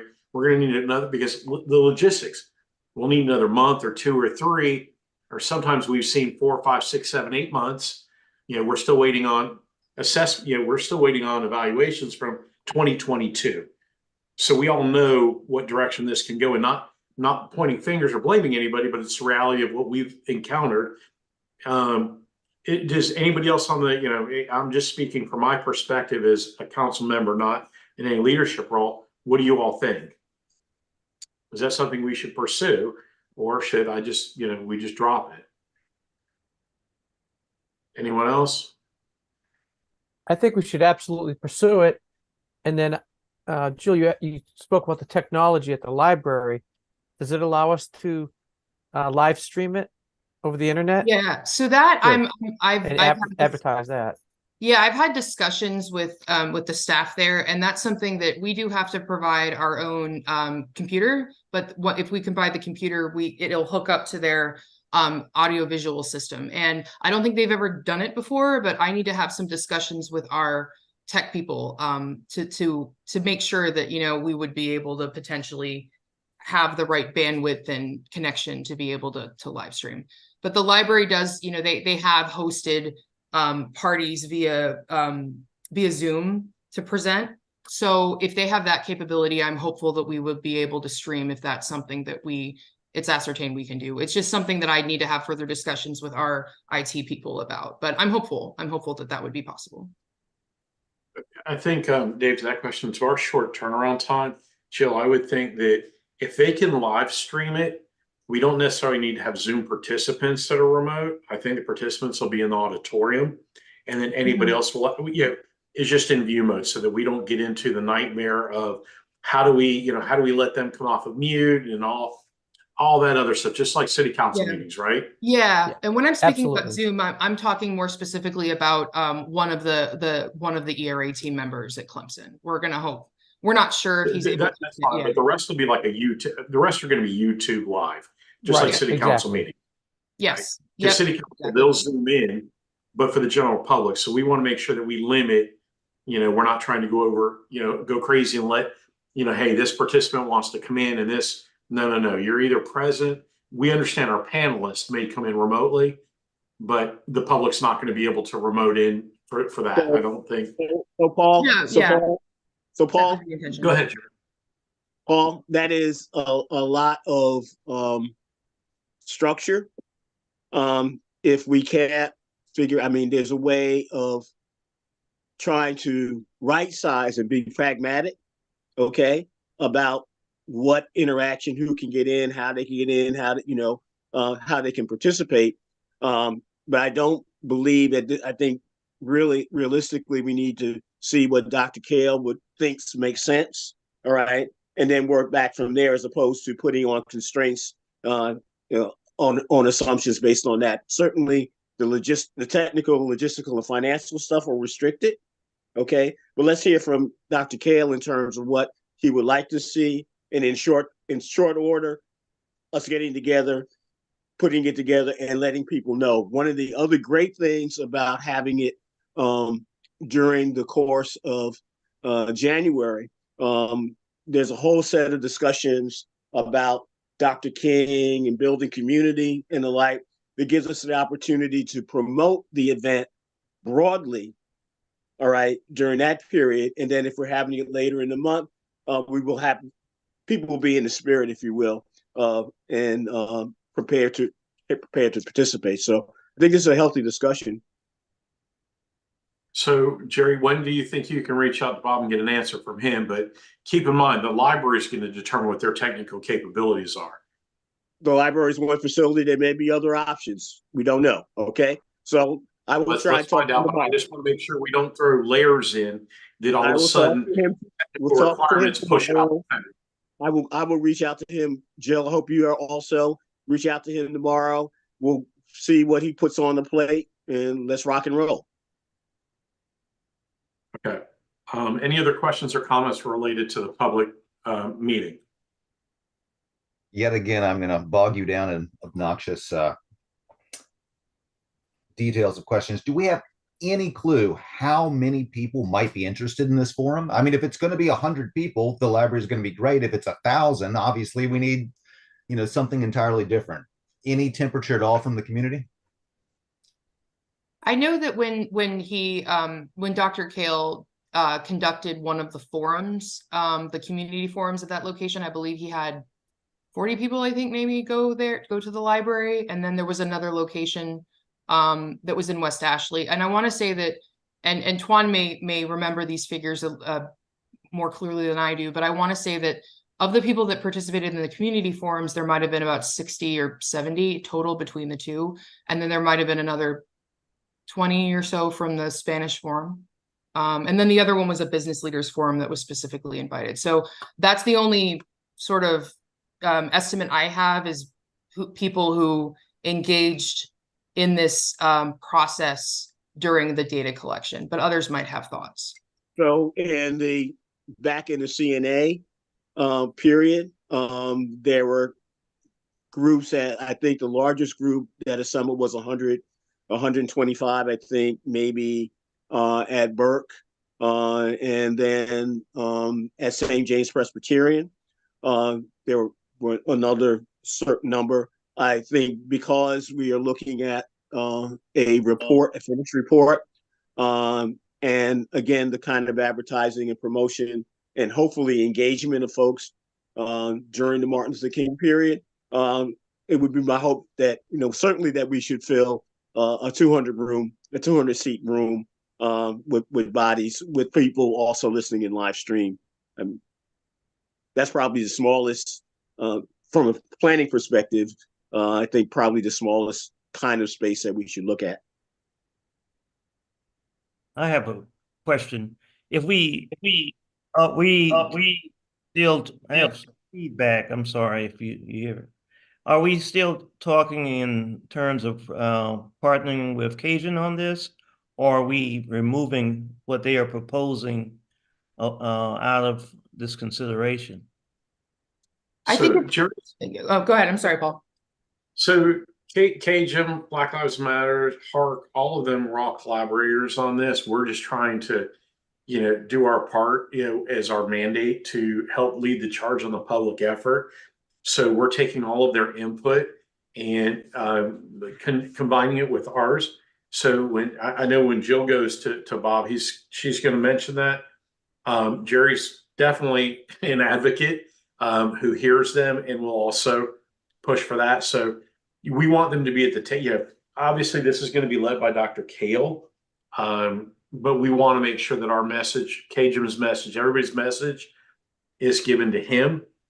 In putting that together, but we certainly they're going to be great at helping get the message out. They're a lot better at that. They have vested interest. They have constituencies who are ready, willing, and able to come to these meetings. When we did the community forums, at least for the two in English, I believe Cajun was the one that pretty much brought the majority of participants to those meetings. One last question. In terms of location, parking and all the like is real challenging downtown, and we have a big rain, what could happen. So we may want to consider alternate space where parking is more accessible and the like. Just something that we should consider. And that, to just to comment on that, I did, I've, in prior discussions with Dr. Kale, one of the venues we were, considering was the library, and he did indicate that people that came to the forums told him that the parking was easier at the library than I think the other location that was downtown. So that was the thought process behind, that was one of the reasons for that selection, was the indication that parking was somewhat easier there, but yeah, so we considered that. I just, with the time frame in mind and his availability and the availability of other sites, certainly we can, talk to Dr. Kale further about that, but we'd have to make sure that all those, the planets align so we can get a place in January. And that's why we're thinking the library is a good fit. All right. Anything else for Jill on that topic? All right. Thank you, Jill. Seeing as we're almost at time, I know Captain Bruder, let me just, I'm going to turn over to Captain Cretella real quick to see if he's got a brief comment to make. Thank you, Chairman. So, as you know, the 22 annual report and the IA report, we were hoping to have that out by the second quarter of 2022. With the passing of Chief Reynolds, we obviously had to have some extra time, but we already spoke to Chief Walker. We are working on the 2023 annual report and the IA report, and he has a firm belief and hope that we can get that disseminated to the public by the end of this year's first quarter. And if there's any questions in reference to the 2022 annual report or the IA report, I'll be happy to answer this for anybody right now.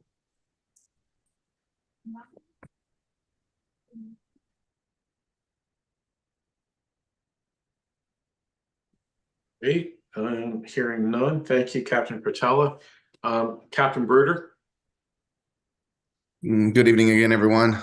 I think the first item is the motor vehicle stop forum. As we can tell from the last few minutes of discussion, I think the priority has been on the ERA assessment. The motor vehicle stop forum is kind of taking a back seat. So we'll get that scheduled and look at ways to get that done in the near future here, but we need to get the other ones scheduled and managed first.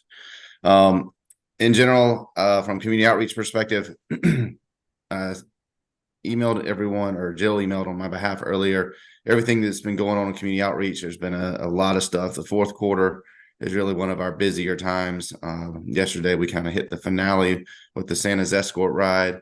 I appreciate Councilperson Thomas coming and assisting with the gift wrapping with that. It was a big help. She showed up with supplies and chipped in a few hours of helping us wrap the nearly 300 gifts that were donated through our various outreach and community, Cram the Cruiser and those types of things. So a lot of good work there, and appreciate the help from you all with that. As heading into the first quarter, we don't have a lot of big events like that planned. We have our regular stuff. There's 2 or 3 events per week. You're certainly all welcome to come out to and assist with, or see what those are going on with, or reach out to me about seeing other things that are popping up. Just a couple other things to mention very quickly. As you all know, I'm the chair of CJCC. They released an unlawful carry report yesterday. It's become the top charge in the jail for the last couple of years here. And as I was telling a reporter today, it's merely highlighting the fact at a data point and some other measures there, and it's really creating the discussion about more questions. What's causing that? Why is it there? Is there anywhere we can work on along in the system, from law enforcement all the way to, disposition of the case or detention or the sentence that's imposed there. So just something that was highlighted. We've seen it as the last couple of years. It doesn't necessarily mean that we're using it incorrectly or anything like that. It just means that that's the new top charge, and is it being used in an efficient and effective way. If you'll recall, back when we started CJCC 7-8 years ago, the top charge in the jail was rotating between open container, trespassing, and simple possession of marijuana. So I think unlawful carry is much better than those 3 charges as far as being the top charge in the jail. But now that report's out there. If anybody wants it, they can email me and I'll get them a copy of it. But it's pretty out there now at this point. It was released to all the media a couple of days ago. But just want to put that out there for everybody's awareness. Just other things going on out there. So on that, if there's any questions, I'll be glad to answer. Yeah, Jason does that report breakdown by municipality, the sources. Okay. Is that No. data available anywhere? Is it back So- to house data? So for CJCC, we focus at the county level. That keeps us all at the table together, and that's very important with all this. Right. We are doing some digging and hopefully getting some better data to be able to tell where the arrest was made, not just where the person lives that was arrested. And that may help us dive into kind of where these concerns are. Obviously, that may include some jurisdictional issues there. But CJCC, we've been very focused on keeping things county-wide, but that may help independent agencies see what's going on. Thank you. Hey, Jason, let me circle back to the motor vehicle stops community meeting, if you don't mind. I don't want to see it. I wouldn't want to see that pushed out past February. And the reason why is at the end of the day, let's be fair, right? This is Dr. Kill doing this, and you all are going to be, kind of participants, panelists, but it's not a big pull from the police department for the January meeting. And I look at a vehicle stops. I mean, your leadership will determine who's who, but I would imagine that would be a primary effort of Captain McFadden and Lieutenant King, putting together content and things like that. And we just need facilitation. I think if we keep pushing some of these community meetings out, of things like that, it's stirring up a hornet's nest for us, because we just keep punting this down. All these cans keep getting kicked down the street. So is that something you can push for? Jill, I'll have to defer with you. You've been having those conversations. I can tell you from the presentation side, we were ready. We were ready to go. That's what I'm saying. Is this ERA thing is not on your plate? So Jill? So I know I can update you that I know there were discussions between the leadership in KJM and CPD to take a pause, and that had to do initially with the appointment of Chief Walker to his new role, and then with everything going on with the ERA. So we have, I have been put in contact with a connection at KJM to move forward, or that was a long time ago. So I believe that we would have to get back in touch with them to ascertain, whether they're ready to move forward. And I, of course, would have to have discussions with Chief Walker on that. But that was my understanding, was that the leadership between, KJM and the CPD decided to pause on that. And I'd have to get you more details beyond that. Okay, perfect. And I'll reach out to, I know Suzanne's on the call. I can recognize her phone number. So I'll reach out to her offline just to make sure, because she forwarded this to us. And so, obviously as the public, we're the facilitators.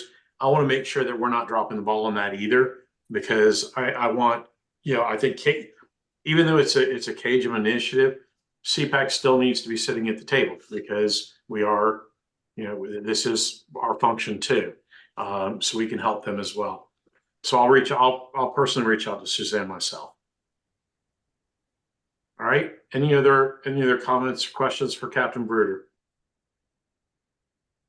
All right. I think we're then. The last thing I want to talk about, and it goes pretty quick. We seem to be the only group that's still meeting remotely. And I know it's convenient for all of us and it feels good. I hate driving to Lockwood. Even though I can see the satellite wave at it, it's a pain. But I think with these groups, there's a value of meeting in person. You're seeing people face to face. You're interacting with them. I think I always find that when I go to group meetings, the meeting you have before the meeting and the meeting you have after the meeting are the most important meetings of all. And also give a lot of you participants who've really not spent a lot of time with the leadership of the police department, gives you that interaction with them. So I am proposing and recommending, and that our subsequent meetings be in person. Is there any discussion on that? Anybody have serious heartache with that? Because I'm not going to send around a poll. I mean, this is where we're going to talk about it, because we need to build a schedule, and I want to go ahead and put this, so we all hear it at the same time, we communicate it, and we have a definitive answer. So I'm open to any feedback. Are you talking about 7 o'clock at night? Oh, I forgot that's your bedtime. You eat at 4 and you watch your stories. And I'm a senior citizen. Right? Driving out. There's city services to pick you up and take you home. No, I'm just asking the question. Is 7 o'clock at night at the time that we want to have the meetings. And I'd like to hear that from other folks. I'm down with remote. And if it's 7 o'clock in person, that's fine.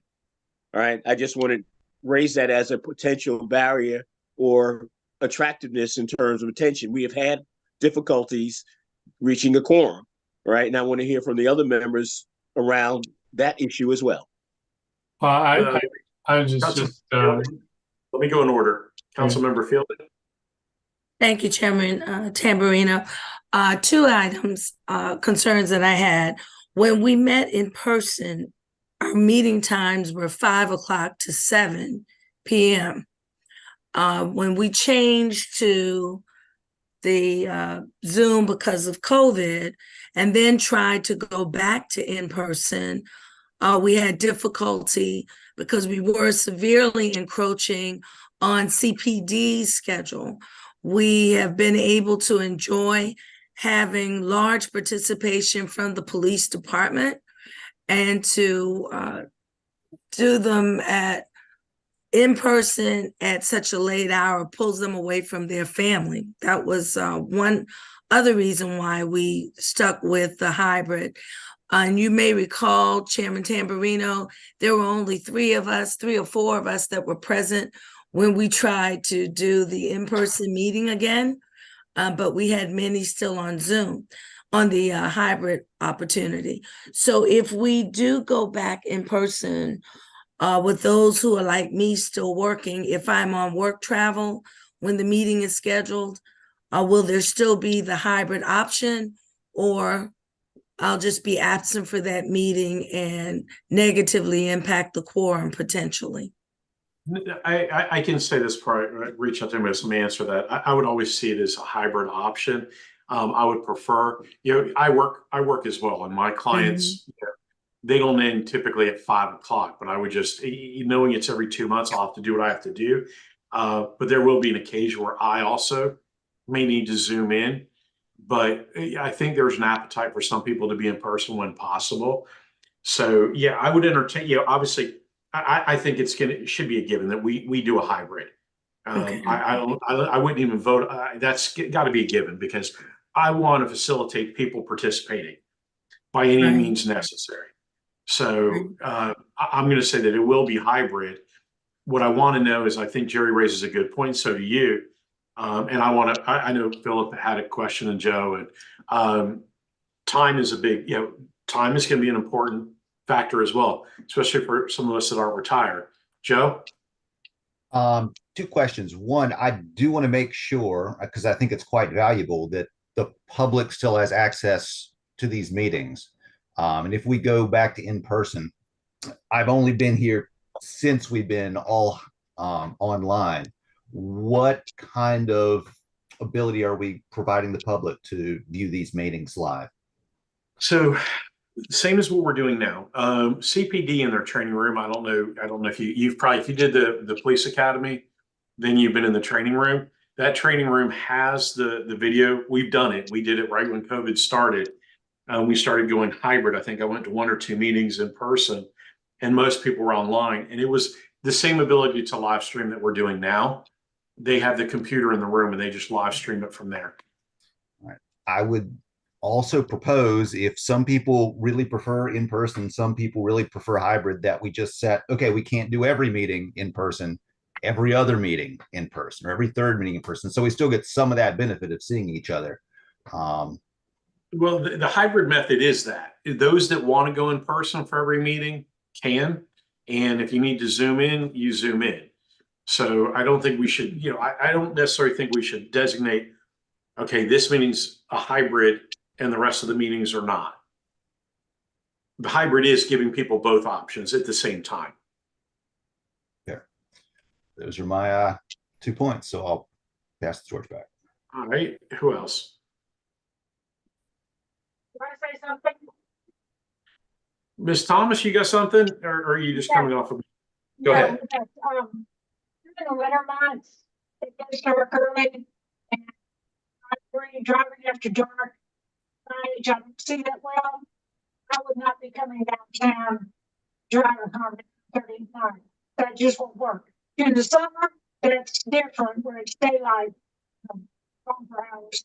So really, I would have to stick to the Zoom. We're going to meet from 7 to 9.